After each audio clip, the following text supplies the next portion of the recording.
반갑습니다. 네, 이렇게 또 귀한 수요일날 밤에 너무나 피곤하실 가운데 다들 일 마치고 오셔서 피곤하시죠? 네, 그런 시간 가운데 주님 앞에 또 예배드리기 위해서 오신 여러분들을 주님의 이름으로 환영합니다. 오늘 이 에베소서 3장 1에서 13절의 본문을 가지고 감출 수 없는 비밀이라는 제목으로 잠깐 은혜를 나누려고 합니다. 우리들은 종종 사람들이 있는 앞에서 이런 말을 합니다. 이건 비밀인데 라고 하면서 남들의 비밀을 막 여기저기 설파하기 시작을 합니다. 지인이 자신에게 비밀로 해달라고 했던 말을 전하기 시작을 합니다. 그 비밀은 참 신기하게도요, 사람을 타서 꼭 어떻게 되죠? 그 주인에게 다시 되돌아가게 됩니다. 그러면 그 주인은 이런 생각을 하게 됩니다. 내가 다시는 남들 앞에서 내 비밀을 발설하지 않겠노라 라는 다짐을 하게 됩니다. 저도 사람들을 만나는 직업군을 가지고 있고 또 친구들을 만나다 보면 간혹가다 이제 남들에게 하지 않는 얘기를 특히 친구들한테 많이 하는데요. 그 친구가 또 어찌 하다 보니 또 얘기를 하다 보면 또 제 귀에 다시 들려오는 경향이 많이 있더라고요. 그래서 내 얘기는 남에게 하지 말아야겠구나 라는 것을 많이 깨달았습니다. 이 비밀이라는 단어가 들어가면 사람들은 더욱더 많은 관심을 가지게 됩니다. 왜 그런 걸까요? 이 비밀이라는 것은 보통 숨겨진 이야기, 아무도 몰랐던 사실, 그리고 특별한 어떠한 계획이나 사실을 이야기하기 때문입니다. 한마디로 감추어져 있는 것을 이야기하는 것이다라는 겁니다. 성경에서도 비밀이라는 단어가 자주 등장을 하고 있습니다. 그런데 이 성경에서 이야기하는 비밀은 다른 비밀들과는 조금 다른 관점을 가지고 있습니다. 성경에서 말하고 있는 비밀은 결국에는 드러나게 되는 비밀이기 때문입니다. 그래서 오늘 제목을 감출 수 없는 비밀이라고 제가 잡아봤습니다. 무슨 이야기인가 하면 하나님의 때가 되면 결국 그 비밀은 드러나게 되기 때문에 하나님의 계획하심을 성경은 비밀이라는 단어로 사용을 하고 있습니다. 오늘 본문을 보면은 사도 바울은 계속해서 비밀이라는 단어에 집중을 하고 있습니다. 오늘 우리가 보고자 하는 것은 바울이 말하고 있는 하나님이 드러내신 그 비밀에 대해서 우리가 함께 알아보았으면 좋겠습니다. 첫 번째로 바울은 복음을 위해 갇힌 사람이 되었다라는 것입니다. 우리 본문 1절을 함께 읽어보도록 하겠습니다. 이러므로 그리스도 예수의 일로 너희 이방인을 위하여 갇힌 자 된 나 바울이 말하거니와. 아멘. 여기서 보면은 이러므로 그리스도 예수의 일로 너희 이방인을 위하여 갇힌 자 된 나 바울이 말하거니와 라고 이야기하고 있습니다. 지금 사도 바울이 처해져 있는 상황에 대해서 이야기하고 있습니다. 이 사도 바울의 상황은 무엇이냐? 바로 로마의 감옥에 갇혀 있는 상황입니다. 왜 갇혀 있느냐? 단지 예수 그리스도를 전하였다 라는 이유 하나 때문에 로마의 감옥에 갇혀 있는 것입니다.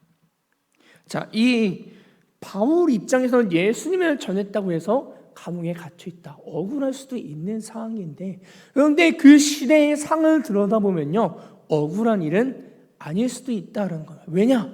로마 시대에 로마의 황제는 누구냐? 신과 같은 동등한 존재입니다.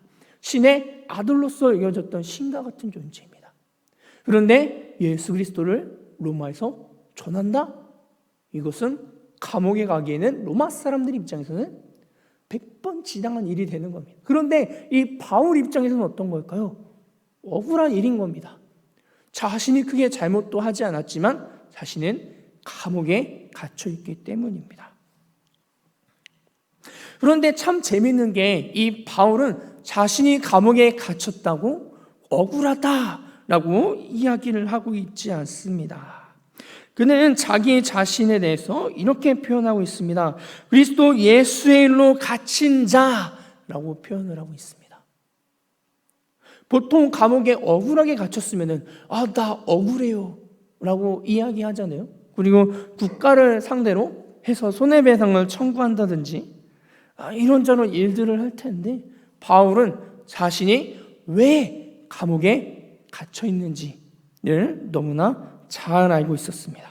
이 말을 그대로 해석하자면 이렇게 말하고 있는 것입니다. 내가 감옥에 갇혀 있는 이유는 사람 때문이 아닙니다. 예수님의 전하였기 때문에 저는 여기에 있는 것입니다 라고 믿음의 고백을 바울은 하고 있는 것입니다. 제가 좀 전에도 이야기했지만 보통 우리가 억울하게 감옥에 가면 어떻게 하죠? 억울함을 풀기 위해서 어떠한 방법도 사용할 것입니다. 어떤 노력이든 불사해서 나는 나가야 합니다. 왜냐? 억울하잖아요. 난 잘못한 게 없어요. 근데 내가 왜 감옥에 있어야 돼? 그게 그렇죠. 우리들이 갖고 있는. 그리고 또 나를 감옥에 넣은 그 국가를 상대로 손해배상도 해야죠. 왜냐? 나 억울하게 감옥 갔잖아요. 그렇죠? 자, 그러한 상황. 그러나 바울은 다른 선택을 하였다라는 것입니다. 물론 이 로마라는 제국의 입장에서는 죄인이라고 이야기할 수 있겠습니다. 우상 숭배니까요. 그런데 이 바울이라는 사람 개인 입장으로 봤을 때는 굳이 내가 뭐 사람을 때린 것도 아니고 사람을 죽인 것도 아니고 남의 것을 뺏은 것도 아니고 내가 왜 감옥에 가야 돼? 이런 억울함을 가질 수 있잖아요. 그런데 그는 오히려 기뻐하고 있다라는 겁니다. 그 이유는 무엇이냐? 자신이 처한 이 상황보다 더 큰 하나님의 계획하심이 있다라는 믿음을 바울은 가지고 있었다라는 겁니다. 우리의 삶 가운데서도 바울과 똑같이 이해가 되지 않는 상황이 일어나게 됩니다. 그런 상황이 됐을 때 우리는 왜 내 삶에 이런 일이 일어났지? 라든지 왜 이렇게 힘들지? 이렇게 신세한탄을 하게 되죠. 바울과 우리의 차이점은 바로 여기서 나타난다라는 겁니다. 바울은 그 상황 자체를 보는 것이 아니라 그 상황 가운데서 일하는 하나님의 계획하심을 보았다라는 겁니다. 그 하나님의 계획하심에 대한 믿음이 있었다라는 겁니다. 그러나 우리는 아직 너무나 부족하여서 그 상황에 집중을 하고 있다는 겁니다. 그 상황 가운데서 은밀하게 우리를 위해서 이미 일하고 계시는 하나님을 보지 못하고 있는 너무나 안타까운 상황이다라는 겁니다. 그러한 차이점이 바로 바울과 우리 사이의 차이점이 되겠습니다. 주님 안에서 사랑하는 여러분들, 내가 처한 상황 가운데서 바울과 같이 더 큰 하나님의 계획하심을 믿음으로 볼 수 있는 저와 여러분들이 되었으면 좋겠습니다. 물론 그 상황 가운데서 내가 그러한 것들을 볼 수 있다는 것이 쉬운 일은 아닙니다. 왜냐? 나에게 처한 이 상황이 너무나 힘들기 때문입니다. 나에게 고난을 주고 있기 때문입니다. 일단 그러한 상황이 나에게 다가왔을 때 나의 머릿속에서 일단 가장 1번은 뭘까요? 빨리 이 일을 해결해야 한다 라는 생각일 겁니다. 이거는 누구나 마찬가지일 겁니다. 그렇죠?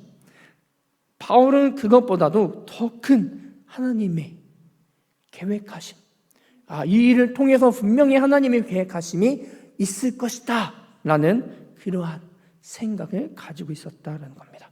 두 번째로 넘어가겠습니다. 하나님은 바울에게 비밀을 맡겨주셨습니다. 우리 3절을 함께 읽어보겠습니다. 3절은 이렇게 이야기하고 있습니다. 곧 계시로 내게 비밀을 알게 하시는 것은 내가 먼저 간단히 기록함과 같으니.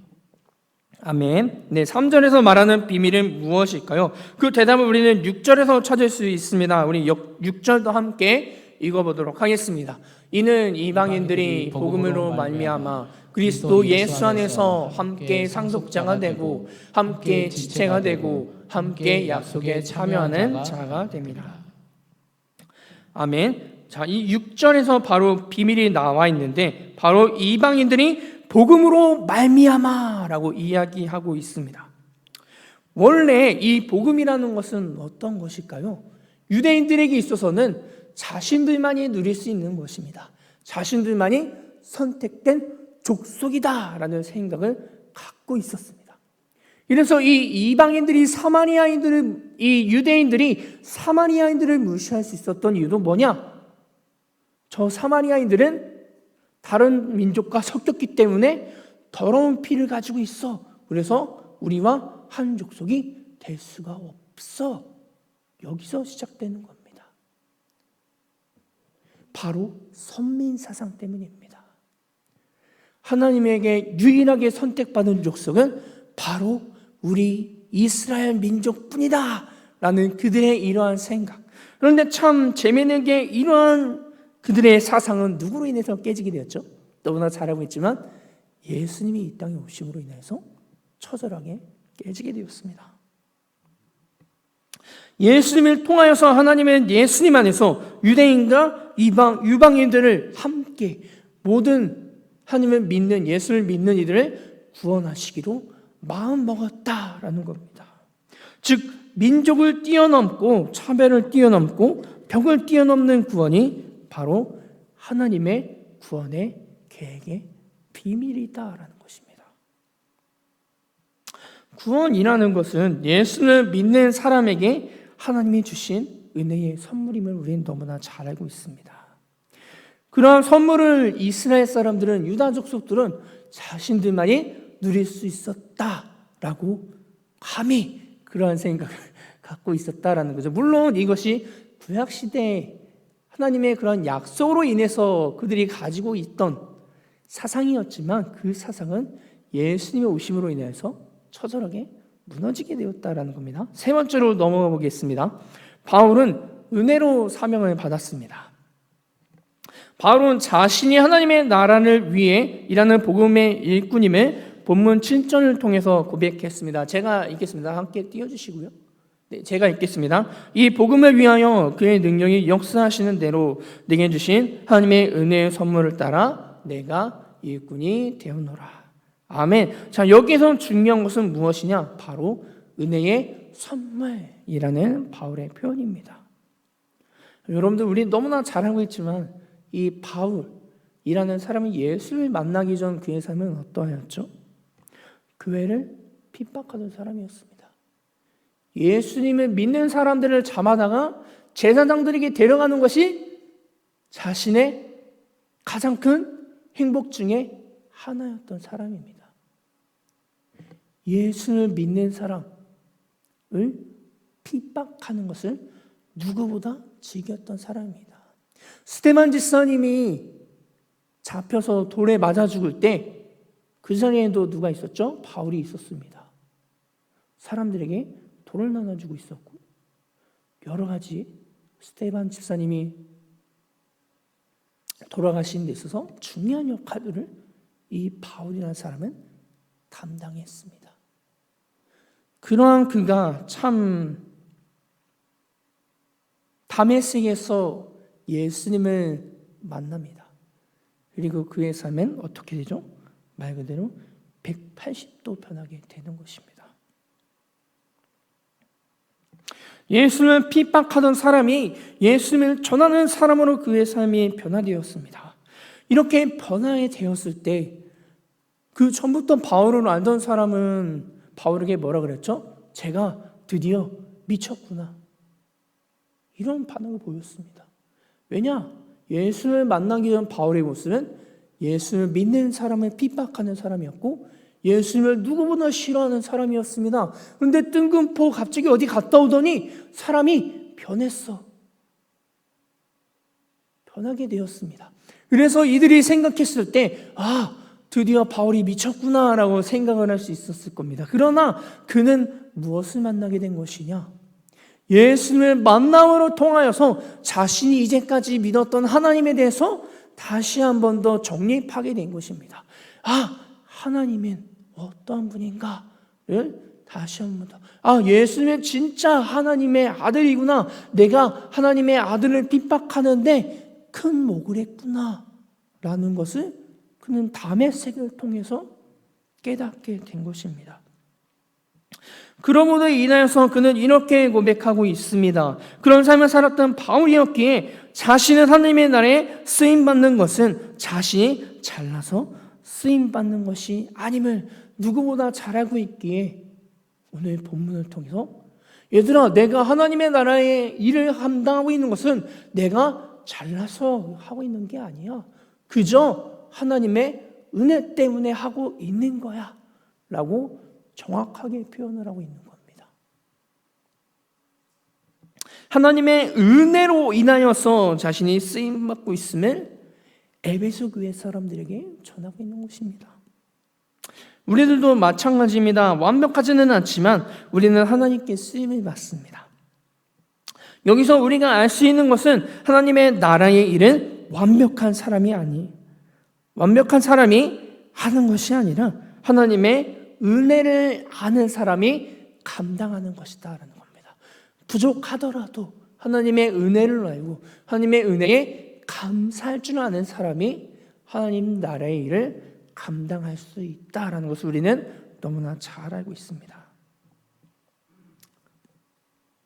물론 잘 아시다시피 우리들이 하나님의 은혜를 안다는 것은 너무나 어렵습니다. 그렇지만 작은 것 하나씩 다 들여다보면은 그 작은 것들부터 큰 것까지 모든 것들이 다 하나하나 하나님의 은혜가 아니면 설명되지 않는 것들이 너무나 많다라는 사실입니다. 네 번째로 넘어가겠습니다.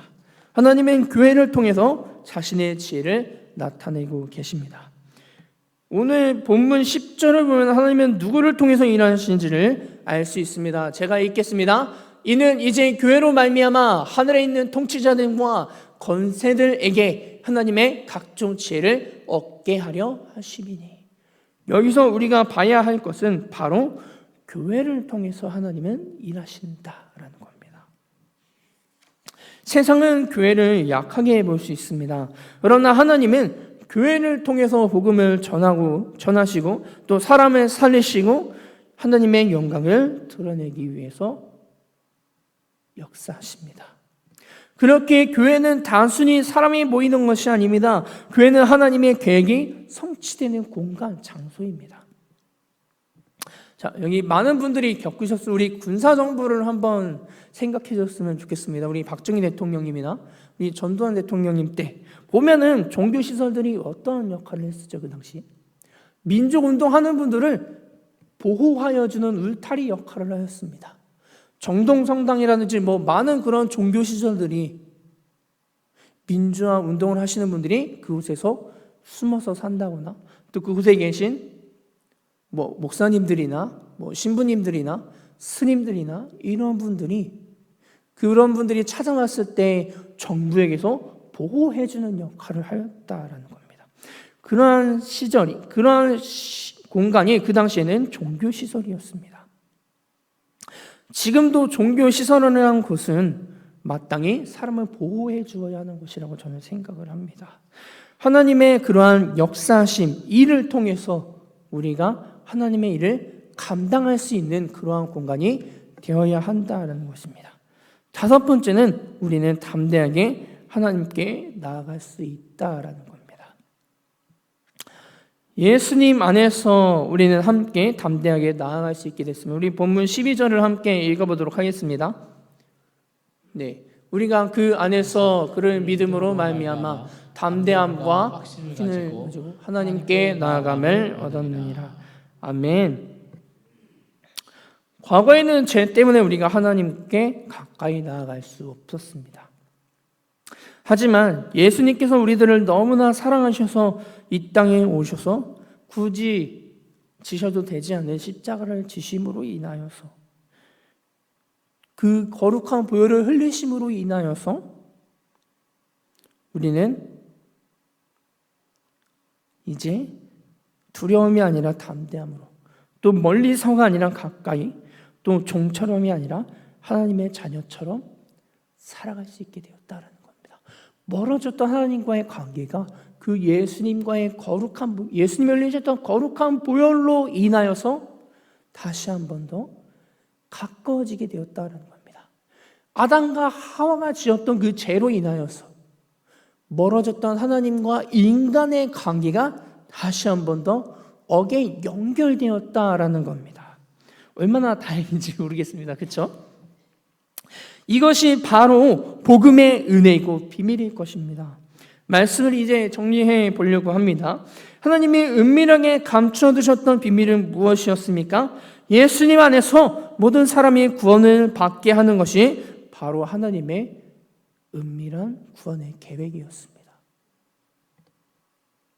하나님은 그 일을 위해서 예수님을 핍박하던 바울을 고쳐서 사용하셨습니다. 예수를 핍박하던 바울을 다메섹에서 만나 주셨습니다. 그리고 어떻게 그는 변했죠? 자신의 목숨을 걸면서까지 예수님을 전하는 사람으로 바뀌게 되었습니다. 심지어 그를 전부터 알던 사람에게 미친놈이라는 소리를 들으면서까지 그는 예수님에게 집중하게 되었습니다. 예수님을 전하는 데 목숨을 걸게 되었습니다. 그리고 오늘 본문에 보면 우리가 알 수 있듯이 자신이 예수님을 전함으로 인해서 이 로마 감옥에 갇혀 있는 것이 자신에게는 불행이 아니라 큰 기쁨이라고 고백하고 있습니다. 얼마나 큰 변화가 일어나게 된 것입니까? 그리고 하나님은 교회를 사용하셨고 지금도 우리들을 하나님의 나라의 그 계획 가운데 도구로 사용하고 계신다라는 겁니다. 우리들은 단순히 교회를 다니는 사람들이 아닙니다. 하나님의 비밀을 알고 그 비밀을 알기 위해서 또 알리기 위해서 나아가야 하는 존재들입니다. 하나님의 비밀을 알리기 위해서 복음을 부끄러워하지 않고 하나님의 나에게 주신 사명을 잘 기억하며 담대하게 나아가고 살아갈 수 있어야 합니다. 바울은 예수님을 전하였다는 이유로 감옥에 갇혀있는 상태입니다. 억울하게 잡혀서 감옥살이를 하고 있기에 그는 억울함을 나타낼 수도 있었습니다. 그러나 그는 그 상황보다 더 큰 하나님의 계획을 굳건하게 믿고 자신이 로마의 감옥에 갇혀 있는 것은 불행이 아니다 복이라고 고백을 하고 있습니다. 어느 누가 그런 고백을 할 수 있을까요? 저라면은 제가 감옥에 갇혀 있는 상황이라면은 일단 가장 먼저 나오는 기도가 하나님 맞아요? 일 것 같아요. 저 하나님 전하고 있는데 왜 제가 감옥에 가야 돼요? 라는 반응이 아마 우리 모두가 보여주지 않은 반응일 것 같습니다. 그렇죠? 아니 억울하잖아요. 제가 뭐 잘못을 한 것도 아니고 그저 하나님을 전했다는 이유 하나만으로 감옥에 간다는 게 억울하잖아요. 그런데 바울은 그러지 않았다라는 겁니다. 바로 그 안에 있는 하나님의 큰 계획을 그는 보았다라는 겁니다. 우리도 그 계획을 보았으면 좋겠습니다.